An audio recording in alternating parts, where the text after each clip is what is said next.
오늘 드릴 하나님의 말씀은 사도행전 11장입니다. 사도행전 11장 1절에서 18절까지 말씀입니다. 사도행전 1장 1절에서 18절까지. 가로되 갈릴리 사람들아 어찌하여 서서 하늘을 쳐다보느냐. 너희 가운데서 하늘로 올리우신 이 예수는 하늘로 가심을 본 그대로 오시리라 하였느니라. 제자들이 감람원이라는 산으로부터 예루살렘에 돌아오니 사도행전입니다. 사도행전 11장 1절에서 18절까지 11장입니다. 유대에 있는 사도들과 형제들이 이방인들도 하나님 말씀을 받았다함을 들었더니 베드로가 예루살렘에 올라갔을 때에 할례자들이 hil란하여 가로되 내가 무할례자의 집에 들어가 함께 먹었다 하니 베드로가 저희에게 이 일을 차례로 설명하여 가로되 내가 욥바성에서 기도할 때에 비몽사몽간에 환상을 보니 큰 보자기 같은 그릇을 네 기를 메어 하늘로부터 내리워 내 앞에까지 들이우거늘 이것을 주목하여 보니 땅에 네 발 가진 것과 들짐승과 기는 것과 공중에 나는 것들이 보이더라. 또 들으니 소리 있어 내게 이르되 베드로야 일어나 잡아먹으라 하거늘 내가 가로되 주여 그럴 수 없나이다. 속되거나 깨끗지 아니한 물건은 언제든지 내 입에 들어간 일이 없나이다 하니 또 하늘로부터 두 번째 소리 있어 내게 대답하되 하나님이 깨끗하게 하신 것을 내가 속되다 말라 하더라. 이런 일이 3번 있은 후에 모든 것이 다시 하늘로 끌려 올라가더라. 마침 3사람이 내 우거한 집 앞에 섰으니 가이사라에서 내게로 보낸 사람이라. 성령이 내게 명하사 아무 의심 말고 함께 가라 하시매 이 6 형제도 나와 함께 가서 그 사람의 집에 들어가니 그가 우리에게 말하기를 천사가 내 집에 서서 말하되 내가 사람을 욥바에 보내어 베드로라는 시몬을 청하라. 그가 너와 내 온 집에 구원 얻을 말씀을 내게 이르리라 함을 보았다 하거늘 내가 말을 시작할 때에 성령이 저에게 임하시기를 처음 우리에게 하신 것 같이 하는지라. 내가 주의 말씀에 요한도 물로 세례 주었으나 너희는 성령으로 세례 받으리라 하신 것을 생각났노라. 그런즉 하나님의 우리가 주 예수 그리스도를 믿을 때 주신 것과 같은 선물을 저희에게도 주셨으니 내가 누구간데 하나님을 능히 맡겠느냐 하더라. 저희가 이 말씀을 듣고 잠잠하여 하나님께 영광을 돌려 가로되 그러면 하나님께서 이방인에게도 생명하는 해결을 주셨도다 하니라. 아멘. 베드로가 언급한 성령 세례라는 제목으로 함께 은혜를 나누고자 합니다. 지금 11절 오늘 좀 길게 읽었죠. 1절에서 10절, 9절까지 말씀에 보면 10절에도 언급했죠. 그보다 조금 더 자세히 베드로가 설명하는 것을 볼 수 있습니다. 한 예를 한번 들어볼까요? 우리 담임 목사님께서 저기 이단교에 가서 설교를 했다고 가정해 봅시다. 정말로 그랬다면 어떤 반응들이 일어날까요? 우리 교회에서 예를 들어서 그렇다면 굉장히 엄청난 반응이 있겠지요. 성경에서 오늘 이 말씀 안에서 그런 실제 일어난 이런 사건이 오늘 말씀입니다. 베드로가 이방인 집에 가서 설교를 했다고 해서 지금 이 이야기들을 예루살렘 교회 성도들에게 베드로가 얘기를 하고 있습니다. 예루살렘 교회 유대인들이 난리가 났겠죠. 근데 그것들을 왜 이렇게 내가 이방인 고넬료 집에 가서 설교를 하고 이야기를 하고 밥을 나눠 먹고 했을까 하는 것을 설명합니다. 무할례자들하고 같이 함께 했다라는 것들을 설득하고 이야기하고 설명하고 있는 장면입니다. 11절 1절에 보면 유대에 있는 사도들과 형제들이 이방인들 이렇게 말씀을 받고 이방인에게 복음을 전했다 했는데 누가 베드로가 이 할례자들이 베드로에게 막 비난을 하는 장면 여기서 나오는 겁니다. 그래서 베드로가 이렇게 하나하나 설명한 것을 볼 수가 있어요. 왜 거기 가서 복음을 전했느냐? 뭐 화가 나서 베드로에게 그냥 막 퍼붓는 이야기들이죠. 그러나 베드로는 그 이야기들을 기다리면서 듣습니다. 그리고 하나하나 설명을 하기 시작합니다. 4절에서 18절까지 그것을 설명하는 이야기이죠. 자세하게 설명합니다. 우리가 지난주에 사도행전 중에 가장 중대한 세 가지 사건을 우리가 언급했잖아요. 첫 번째 오순절 다락방 사건이었고요. 두 번째는 사도 바울이 다메섹 동산에서 회심한 사건. 세 번째는 고넬료 집안에 성령의 역사가 일어났다는 사건. 이것이 굉장히 큰 사건으로 사도행전에 언급하고 있습니다. 이방인 고넬료의 집에 오순절날 다락방에 일어났던 일과 똑같은 일이 일어났다라는 것. 이거는 기독교 역사상에 굉장히 중요한 사건입니다. 하필이면 왜 고넬료일까요? 고넬료는 이방인을 대표하는 사람입니다. 그래서 베드로가 설교할 때 처음 또 15절에 보면 베드로가 그들에게 설교를 시작할 때 성령이 그들에게 임하시기 처음 우리에게 임하신가 하고 똑같았다라고. 처음 임하신 성령이 무엇일까요? 오순절 다락방에 있었던 그 성령님이 똑같이 고넬료의 집에도 일어났다라는 사실이었습니다. 예, 그래서 굉장히 중요하게 다루는 부분이죠. 그 위에 11절에 보면 고넬료가 보낸 세 사람이 함께 갔다라고 나와 있는데요. 마침 세 사람이 내가 유숙한 집 앞에 서 있으니 가이사랴에서 내게 보낸 사람이라라고 사람을 언급하고 있습니다. 10장 7절에도 보면은 고넬료가 거느리고 있는 병사 한 명하고 하인 두 사람, 그 세 사람이 이제 여기 함께 기다리고 있죠. 누구를 기다리고 있을까요? 12절에 보면은 앞에 11절 세 사람에서 12절에는 6사람이 됩니다. 또 세 사람은 베드로의 측근이라고 말할 수 있습니다. 그래서 합해서 6사람이 함께 베드로와 함께 고넬료의 집에 들어갑니다. 거기다가 또 한 명 더 추가가 되죠. 베드로입니다.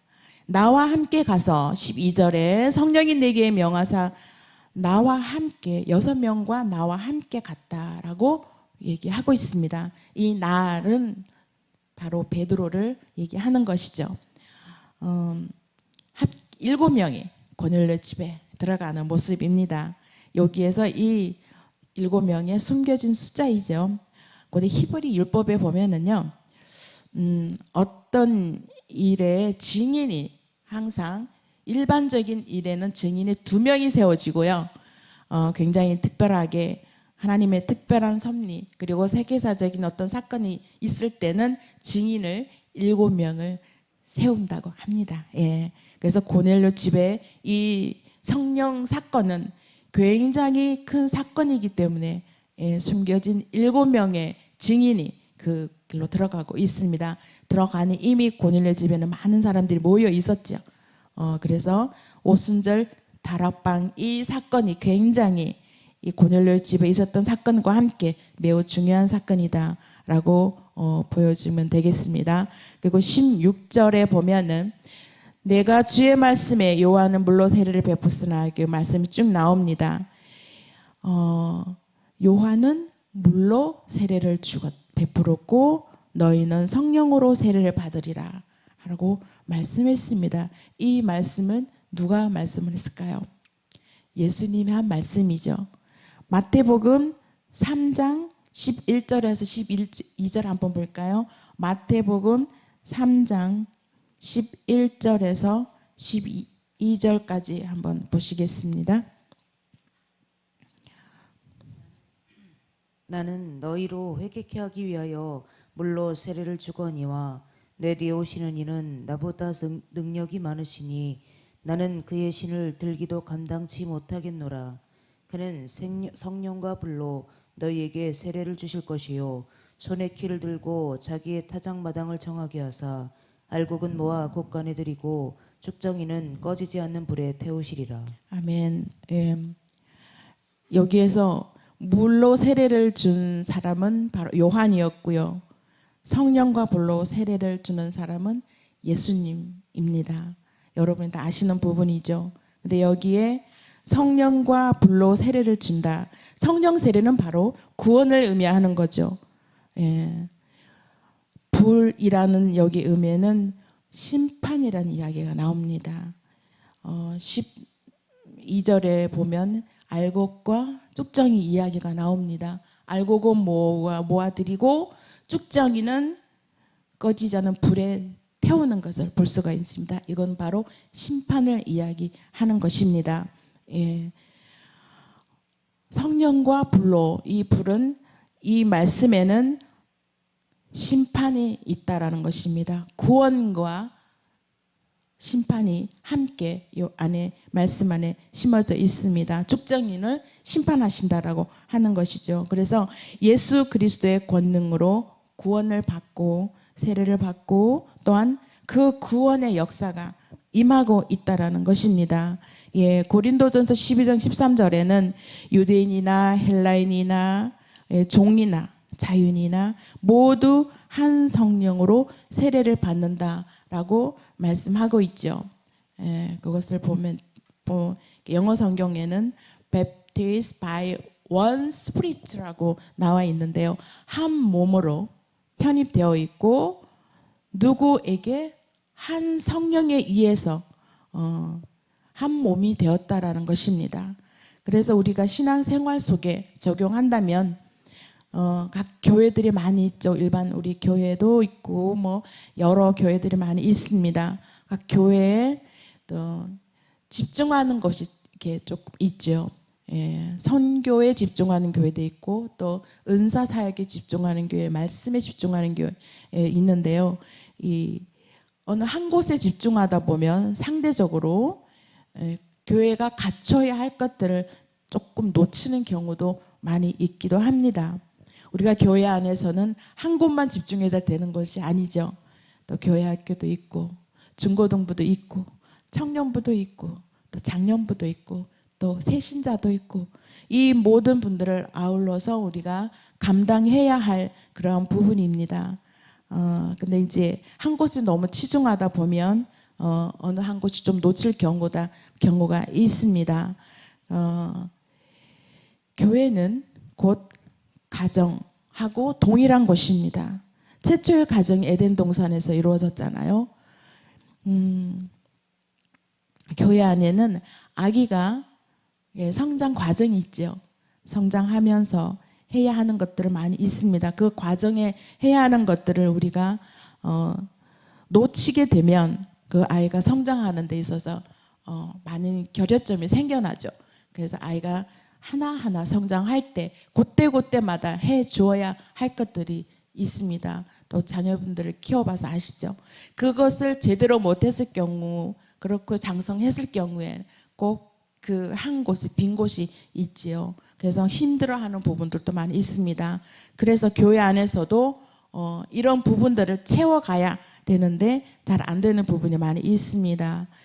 연령층이 변하고 그리고 상황들이 변하죠. 환경도 변하고 변화되는 이 연령층과 환경에 포커스를 성경적 가치를 잘 높이고 성경적 가치 안에서 목양적으로 돌봄이 필요한 곳이 바로 이 교회입니다. 성교만큼 중요한 곳이 바로 이 과정에 필요한 부분의 목양적 돌봄이라고 합니다. 선교란 것은 궁극적으로 그 본질은 그 해외 선교 만약에 가면 그 나라의 백성들 그 나라에게 전하는 것들이 무엇인지 다 알고 가시잖아요. 그런데 보이지 않는 그 사역도 매우 중요하다는 것입니다. 우리가 변해가는 그 연령층 변해가는 그 사역들 모든 것들이 그리스도의 몸을 만들어가는 과정입니다. 어린 아이가 그 성장하는 그 과정이 어른으로 성장하는 그 과정이잖아요. 교회 안에서도 그리스도의 몸으로 만들어져가는 그 과정들이 있다라는 것입니다. 결과적으로 우리가 몸으로 만나는 것입니다. 각자 크기는 다르고 그 가치가 크기는 다르지만 그 가치는 또 같다라는 것입니다. 이것이 베드로의 의식을 바꿔놓는 이 오늘의 말씀입니다. 이방인들도 이러한 성령의 역사가 일어난다, 구원의 역사가 일어날 수 있다라는 것을 베드로가 여기에서 경험하게 되는 거죠. 깨닫게 하는 그러한 사건이 바로 고넬료 집에 들어가선 성령의 역사 사건입니다. 베드로의 의식을 바꿔놓기 위해서 이방인 고넬료가 하나님께서 고넬료를 등장시키셨죠. 고넬료가 여기에 잠깐 등장하고 그 다음에는 잘 볼 수가 없지요. 하나님께서 이 베드로의 그 폐쇄적인 유대인의 가지고 있는 그 의식들을 없애고 하나님 온전히 복음을 전하는 유한 도구로 사용하기 위해서 고넬료를 등장시킵니다. 고넬료의 집안에 성령이 임해서 하나님이 이방인도 이렇게 변화될 수 있다라는 거, 성령님이 역사할 수 있다라는 것을 베드로에게 깨닫게 하는 이 말씀입니다. 우리도 우리들의 마음에 그리고 내 마음에 폐쇄적인 의식 그리고 사고 가치관들이 있지 않았나 점검해보는 시간이 됐으면 좋겠습니다. 오래 신앙생활을 할수록 우리가 어떤 잣대가 있죠. 틀이 있습니다. 이렇게 해야만 해, 이렇게 하면 안 돼, 이런 틀이 많이 가지고 있습니다. 그런 것들을 말씀 안에서 성령 안에서 털어내고 온전히 변화되어지는 그런 과정에서 익숙해져 가야 됩니다. 그런 예가 있었어요. 학생들이 여름 되면 거의 반바지에다가 쪼리 신발 한창 많이 신었던 데가 있잖아요. 쪼리 신발이 엄청 유행했었을 때 교회 올 때 쪼리 신발 신고 오면 안 돼. 그래서 권사님들이 엄청 많이 학생들을 문 앞에 세워놓고 쪼리 신발 신고 오는 애들 다 신발을 갈아 신기고 이런 제가 미국에 있을 때 그런 예가 있었어요. 근데 거기는 굉장히 개방적인 곳인데 아이들이 자유로운 아이들이 많은데 예수 그리스도의 그 참 믿음을 가지고 오는 아이들이 아니라 그냥 밥 먹으러 오고 친구 만나러 오고 그렇게 오는 아이들이 굉장히 많았습니다. 외로워서 타국에 와 있으니 외로워서 주일날만이라도 한국 친구들을 많이 만나서 얘기하고 싶고 한국 밥을 먹고 싶고 오는 친구들에게 문 앞에 서서 권사님들이 쌀밥 신고 오면 안 돼. 모자 쓰고 오면 안 돼. 아이들이 모자 쓰고 오죠. 자기 얼굴을 다 보이지 않잖아요. 사춘기 때. 그런 것들을 이렇게 챙겨하고 하지 말라 했더니 애들이 교회 안 오고 그냥 막 이런 일들이 많이 있었습니다. 그래서 이 변해가는 아이들의 사고, 변해가는 이 시대에 따라서 우리도 변하는 그런 가치관을 가지고 대해야 된다고 생각을 합니다. 그래서 성령 안에서 베드로가 그 유대인의 고루한 생각을 유대인들이 철저하게 교육받은 게 있죠. 그 유대인의 생각을 성령 안에서 바꿔가듯이 우리들의 가치관도 성령 안에서 바꿔가는 그런 계기가 되었으면 좋겠습니다. 그러한 계기가 있다면 모두 한 성령으로 세례를 받고 그리스도의 한 몸이 되어 만나는 그러한 축복들이 우리 모두에게 있기를 소망합니다. 기도드리겠습니다. 하나님 아버지 감사드립니다. 고넬료 집안에 성령이 임하여 구원의 역사가 일어나듯 아직도 예수 그리스도를 알지 못하고 믿지 못하고 방황하는 영혼과 가정들에게 성령님 찾아가 주셔서 그곳에도 그 마음에도 구원의 역사가 일어나는 또 하나의 열매들이 주렁주렁 열려지는 하나님 은혜가 있기를 소망합니다. 하나님 그런 은혜가 우리 교회와 우리 마음 안에 모두 있기를 기도드립니다. 간절히 기도드립니다. 예수님 이름으로 기도드립니다. 아멘.